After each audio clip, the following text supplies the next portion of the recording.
이 시간 우리에게 주신 하나님의 말씀은 시편 3편입니다.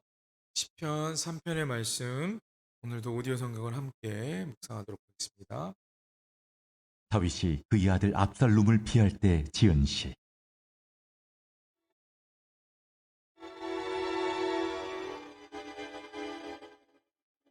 여호와여, 나의 대적이 어찌 그리 많은지요. 일어나 나를 치는 자가 많으니이다. 많은 사람이 나를 대적하여 말하기를 그는 하나님께 구원을 받지 못한다 하나이다. 여호와여, 주는 나의 방패시오 나의 영광이시오 나의 머리를 드시는 자이시니이다. 내가 나의 목소리로 여호와께 부르짖으니 그의 성산에서 응답하시는도다.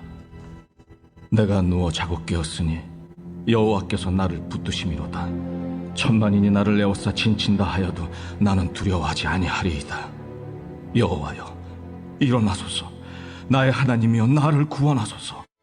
주께서 나의 모든 원수의 뺨을 치시며 악인의 이를 꺾으셨나이다. 구원은 여호와께 있사오니 주의 복을 주의 백성에게 내리소서. 아멘. 오늘도 이 아침 예배 자리에 나오신 사랑하는 성도님들을 주님의 이름으로 축복합니다. 또 온라인으로 예배 드리시고 계시는 성도님들에게도 하나님의 평안이 함께하기를 간절히 소망합니다. 오늘 말씀은 여호와께서 나를 붙드심이로다 라는 제목으로 함께 은혜를 소망합니다. 오디오 성경으로 함께 읽었던 이 시편 3편의 말씀, 처음 시작했을 때 이렇게 시작합니다. 다윗이 그의 아들 압살롬을 피할 때에 지은 시라고 이렇게 기록하고 있습니다. 성경의 말씀을 보면은 각 장마다 또한 한 말씀 절을 시작하기 전에 소제목들이 붙는 경우가 있습니다. 시편에서 보면은 이번에도 시편 3편은 다윗이 그의 아들 압살롬을 피할 때 지은 시라는 제목을 가지고 있습니다. 압살롬의 반역은 다윗이 햇사람 우리아의 아내 밧세바를 취하는 사건으로 인해서 하나님께 저주받은 일입니다. 나단 선지자는 다윗을 찾아와서 이렇게 이야기합니다. 칼이 당신의 집에서 떠나지 않을 것이라고 저주했습니다. 사무엘하에 보면 그렇게 기록하고 있어요. 그로 인해서 암논 사건이 일어나게 되고요. 그리고 압살롬이 암논을 죽이고 다윗을 죽이려는 반역을 저지르게 됩니다. 마땅히 하나님께 징계를 받아야 할 부분이기도 하죠. 그렇지만 이 시편의 3편, 시편 3편을 그러한 역사적인 인과관계로만 보면 왜곡될 수 있다라는 것도 우리는 생각합니다. 자신의 목숨을 뺏으려 하는 적들 앞에서 다윗은 여호와 하나님을 더욱더 찾았던 사람입니다. 더욱 강구하는 모습을 보입니다. 어찌 보면 우리도 이러한 다윗의 그 믿음, 그런 신앙, 다윗의 그 삶을 우리는 배워야 되지 않을까라는 생각을 해보게 되었습니다. 시편 3편은 여호와를 부름으로 시작하는데 여호와께 이렇게 얘기합니다. 나의 대적이 어찌나 이렇게 많은지라고 말하고 있습니다. 그들은 모두 다 다윗을 죽이려는 자들이었습니다. 다윗의 원수들이었습니다. 많은 사람들이 다윗을 죽이기 위해서 혈안이 되어 있었습니다. 압살롬에게 잘 보이기 위해서 그 다윗을 찾아 죽이려는 것이었습니다. 사무엘하 12장 9절에서 12절에 보면 밧세바의 사건이 나옵니다. 그 내용을 통해 사람들은 다윗이 나단 선지자에게 저주받고 하나님께 저주받았다. 하나님께 구원받지 못한다라고 말하고 그들은 생각하고 있었습니다. 이 말은 반드시 다윗이 죽게 될 것이라는 것을 의미하기도 했었습니다. 사람들은요, 다윗 왕이었던 다윗이 하나님께 버림받고 또한 아들이었던 압살롬의 반역으로 인해서 다윗을 죽이려고 하는 그런 상황 가운데 왕이었던 다윗은 생각하지 않고 이제는 새로운 사람을 바라보면서 다윗을 죽이려는데 혈안이 되어 있었습니다. 자, 이 다윗을 죽이려고 했던 이 수많은 사람들이 그렇게 확신했던 이유, 왜 그가 다윗이 하나님께 구원받지 못하고 버림받았다고 생각했을까? 대세가 기울었기 때문에. 아무리 다윗이라도 왕국에는 이미 압살롬이 있었고요. 다윗을 죽이려는 사람들로 인해 다윗은 쫓기는 신세가 되었습니다. 도망쳐 나갔습니다. 하나님께 저주받았다 이렇게 생각한 거죠. 즉 사람들은요, 다윗이 하나님께로 버림받았다는 것으로 생각했기 때문에 그렇게 행동한 것이라고 말했습니다. 그들은 다 알았습니다. 이번 사건이 우연히 일어난 일이 아니라는 것을요. 우리가 하나님과 함께 하나님께 받은 은혜를 가지고 이 세상을 살아갈 때 어떻습니까? 우리가 죄를 지으면 우리가 하나님의 죄악을 범하면 하나님께서 우리에게 벌을 내리시고 우리는 그것에 대해 또 회개하게 되고 하나님 앞에 다시 한번 우리를 구원해 달라 이렇게 고백하며 나아가지 않습니까? 다윗도 하나님께 굉장히 하나님이 사랑하고 하나님께서 너무나도 아끼던 그런 사람이었지만 그의 실수가 그 바세바 우리아의 아내 바세바를 취하는 그 사건을 통하여서 그 일로 통하여서 하나님께 버림받았다라고 많은 사람들의 생각. 그리고 또한 나단 선지자를 통해서 저주받았다. 이것은 나단의 선지자가 얘기한 저주이기도 하겠지만 하나님의 징계였다라는 사실을 모든 사람들이 알고 있던 것입니다. 많은 사람들은요 나단의 저주를 알았습니다. 그래서 다윗이 버림받았다라고 그렇게 확고하게 확신하면서 그 다윗을 죽이려 했던 것입니다. 그래서 1절과 2절에 보면 많은이라는 단어가 나옵니다. 많은 사람들이 다윗에게 등을 돌린 것입니다. 우리는 이러한 착각을 얼마나 많이 하는지 모릅니다. 누군가 고난을 당할 때 하나님께 버림받았다고 생각합니다. 누군가가 고난을 당할 때 하나님께 네가 당연히 죄를 지었으니까 네가 당연히 받아야 된다라는 것. 네가 잘못한 거고 너는 하나님께 이제 구원받지 못한 사람이야 라는 것을 하나님께서 말씀하는 것이 아니라 우리의 생각과 기준으로 그거를 너무 쉽게 판단해 버린다.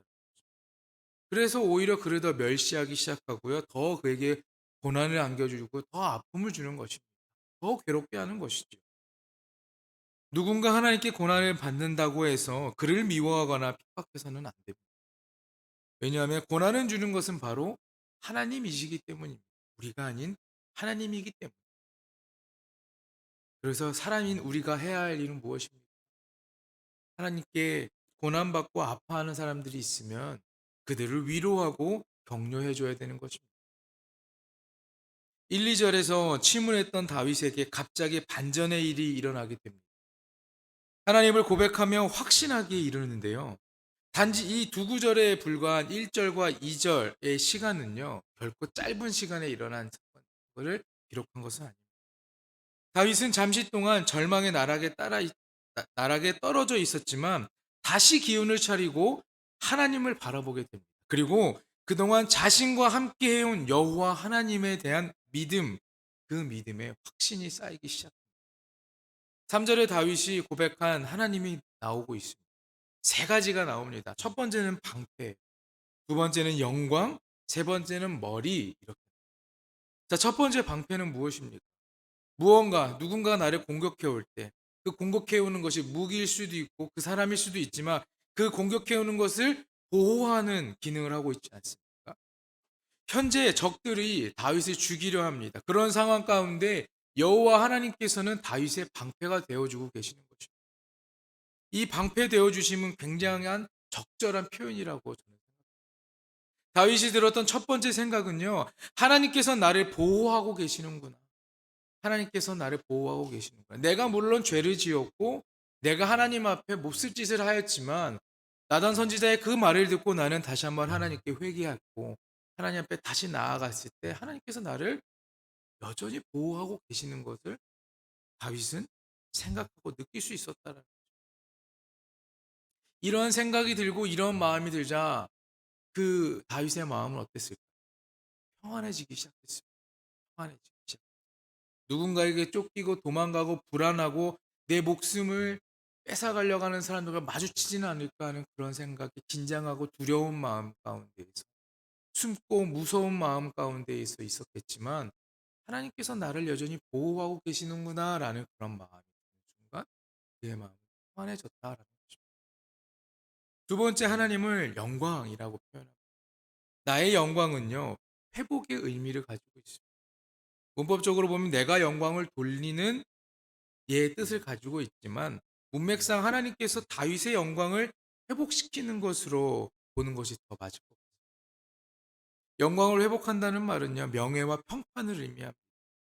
그것은 무엇이냐면 다시 하나님께서 다윗을 세워 주시겠다라는 것.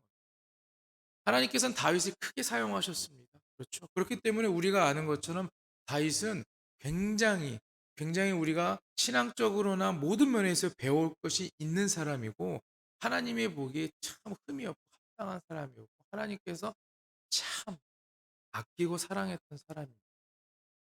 그런 다윗이 이스라엘의 왕으로서의 삶을 살고 있었는데 한순간에 어떻습니까? 나락으로 떨어져 버리지 않았습니다. 그런 그의 삶을 다시 한번 일으켜 세워 주시겠다. 그의 명예를 다시 한번 회복시키시겠다라는 것이. 마지막으로 이 머리를 든다라는 표현으로는 영광과 비슷한 의미, 회복이라는 의미를 가지고 있는데 왕 앞에 나간 죄인들이 어떻습니까? 드라마 같은 거 보면 어떻습니까?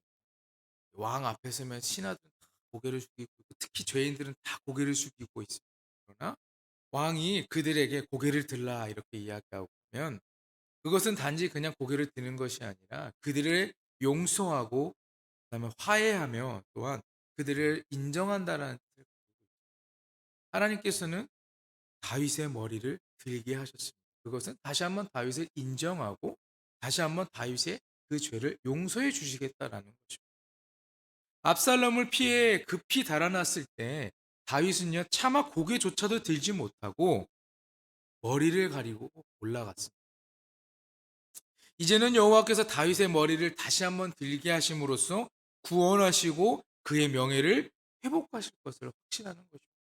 사무엘하 15장에 보면 다윗이 감난산 길로 올라갈 때에 그의 머리를 그가 가리고 맨발로 울며 가고 그와 함께 가는 모든 백성도 각각 자기의 머리를 가리고 울며 올라가 이렇게 기록하고 있습니다. 이 방패, 영광, 이 머리, 이 단어의 의미들은 다 다르겠지만 표현들은 다르겠지만 가리키는 것은 하나인 것입니다. 하나님께서 다윗을 보호하신 것 또한 회복시키신다라는 의미를 가지고 있고 하나님께서 그를 다시 한번 구원해 주시겠다는 그런 약속도 들어가 있는 것입니다.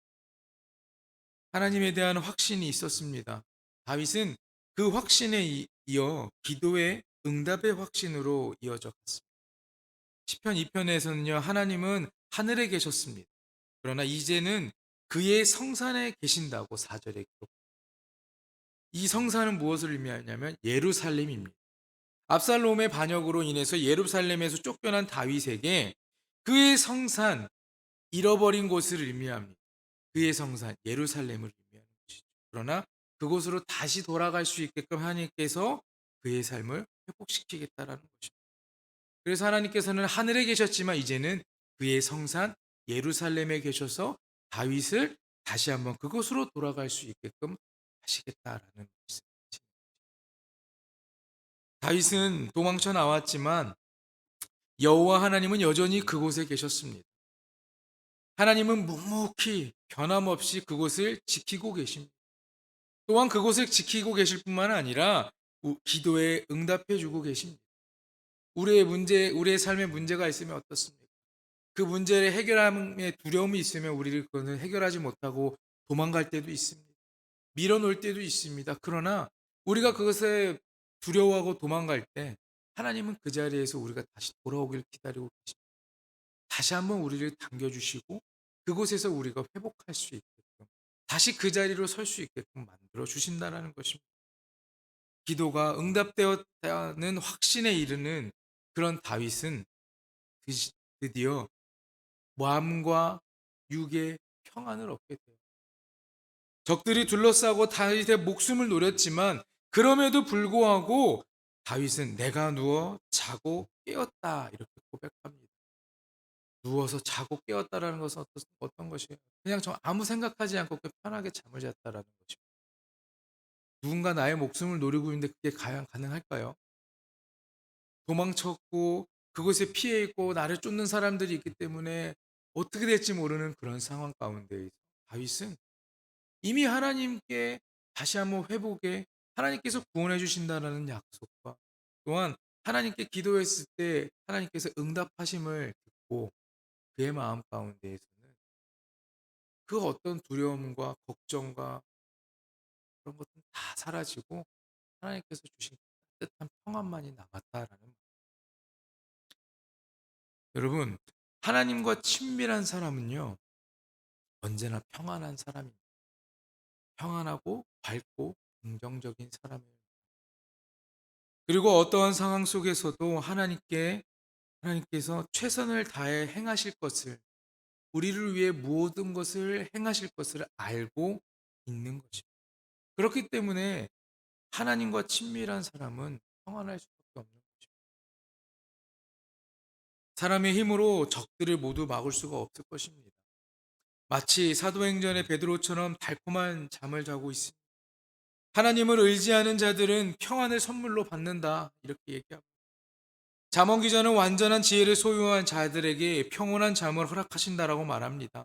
잠언 3장에 보면 내가 내 길을 평안히 행하겠고 내 발이 거치지 아니하겠으며 내가 누울 때에 두려워하지 아니하겠고 내가 누운 즉 내 잠이 달리로다, 이렇게 잠언 3장에 기록합니다. 다윗의 확신은요, 천만일이라는 숫자에 있습니다. 적들이 천만인이 된다 하더라도 그는 두려워하지 않을 것입니다. 그 이유가 무엇입니까? 여호와께서 보호하시고 지켜주시기 때문에. 또 진을 친다라는 표현은 적들이 전쟁을 준비하는 모습을 표현합니다. 군사 용어인 것을 감안했을 때 실제로 다윗 주변에 다윗과 싸우기 위해 진을 치고 있었을 가능성이 굉장히 높습니다. 숫자로 볼 때 다윗의 군대와는 비교할 수 없을 정도로 많은 수의 사람이었지만 다윗은 두렵지 않다고 선언합니다. 진정한 용기는 여호와 하나님과 함께할 때 생기는 것입니다. 나 혼자 아니라 여러분 혼자가 아니고요. 이 세상 가운데 서 있는 여러분 삶에 하나님이 함께 하시면 두려울 것이 없는 것이고요. 혹시나 내가 하나님께 죄를 짓고 하나님과 멀어지려고 하는 그런 순간 가운데에서도 하나님께 우리가 다시 한번 회개하고 나아간다면 하나님은 우리를 다시 한번 붙잡아 주시고 우리의 삶을, 우리의 명예를, 우리의 이름을 다시 한번 회복시켜 주신다라는 거죠. 1절에서 보면 여호와를 외치며 기도를 시작했습니다. 그러나 다시 여호와를 부릅니다. 1절과 다르게 처음의 외침은 탄식과 아픔의 외침이었습니다. 여호와를 부르는 것이. 그러나 7절, 8절의 외침은요, 확신과 기쁨의 외침입니다. 여호와여 일어나소서. 여호와여, 이렇게 외치는 거죠. 본문에 보면 여호와여 일어나소서라고 이렇게 외치죠. 지금 상황이 너무 좋지 않은 상황이기 때문에 이 전쟁에 해달라. 이 전쟁 가운데 나를 도와달라는 간구가 있습니다. 일어나 달라는 것, 이것은 바로 무엇이냐면 하나님 나를 구원해 주시옵소서, 나를 구원해 달라는 또 다른 표현인 것입니다. 민수기 10장에서 이스라엘 백성들은요, 군대였습니다. 군대였습니다. 구름 기둥이 일어날 때 함께 일어나 움직여 달라고, 움직이는 것이 바로 하나님이셨다라는 것을 그들은 이미 알았습니다. 이때 여호와의 일어남은 하나님의 군대가 일어나는 것이고 이동하는 것이고 전쟁을 시작한다라는 것입니다. 이스라엘의 전사들은 항상 군인이 앞장서지 않았습니다. 이스라엘 군대의 맨 앞에는 레위인들과 법궤가 앞장섰습니다. 이것은 무엇입니까? 우리의 삶의 모든 문제와 전쟁 가운데에서 우리의 생각과 기준이 아니라 하나님의 말씀이, 하나님이 앞장서야 된다는 거죠. 다윗은 7절 후반부를 과거형으로 사용합니다. 여호와는 이미 자신의 원수를 쳐부수셨다고 확신하는 것 같습니다. 하나님의 승리는 완전하며 원수들은 완전히 무너지게 되는 거죠. 마지막으로 구원은 여호와께 있습니다라는 고백인데 다윗은 예전에 골리앗과 싸울 때 전쟁은 누구에게 속했다라고 얘기합니다. 전쟁은 하나님, 여호와께 속했다라고 외친 적이 있습니다. 블레셋과의 싸움에서 홀로 나간 요나단 역시 하나님의 구원이 사람이 많고 적음에 있지 않은 것을 고백합니다. 하나님께 있다라는 것입니다. 하나님. 여러분, 시편 3편은요 절망에서 시작합니다. 그러나 그 끝은요, 희망으로 끝나고 있습니다. 그 중간에 여호와 하나님에 대한 확신과 신뢰가 들어가고 있습니다. 기도는 절망을 희망으로 바꾸는 힘이 있습니다. 기도 자체에 희망이 있는 것이 아니라 기도하는 가운데 발견한 하나님에 대한 확신, 그 믿음이 있어야 가능한 것입니다. 우리는 다윗과 같은 삶을 살 수는 없을 것입니다.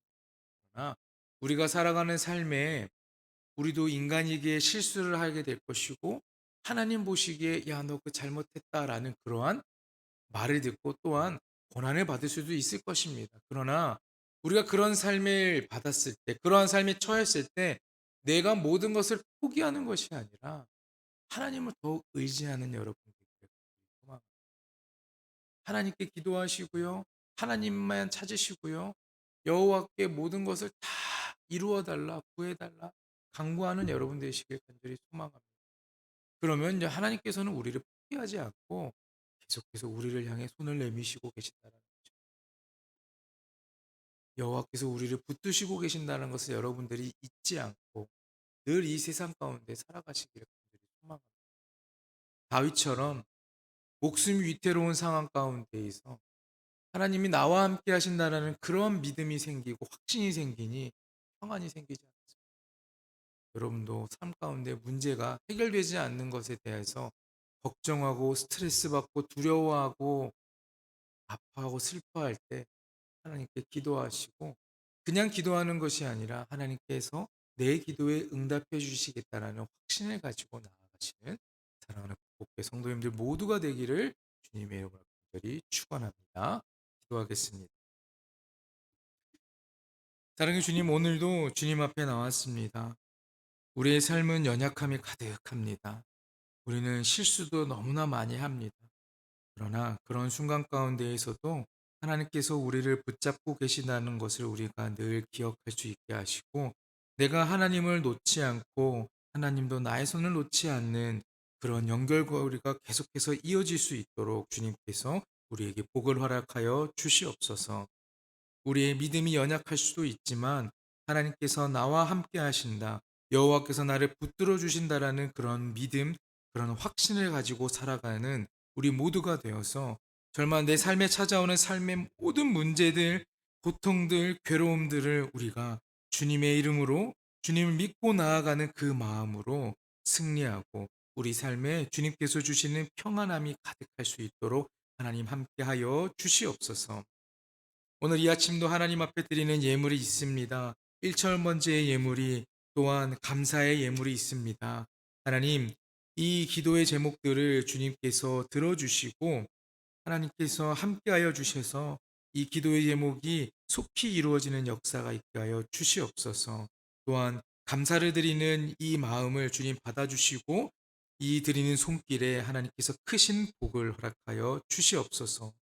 오늘도 주를 찾아 이곳에 나와 또한 온라인으로 함께 예배를 드리는 귀한 예배자들의 마음을 주님께서 기억하여 주시고 우리 모두의 삶에 하나님이 이끄시는 복이, 하나님이 함께 하시는 평안이 가득하게 주님께서 역사하여 주시옵소서. 이 모든 말씀 우리를 사랑하시고 구원하시고 언제나 함께 하시는 예수 그리스도의 이름으로 기도합니다. 예.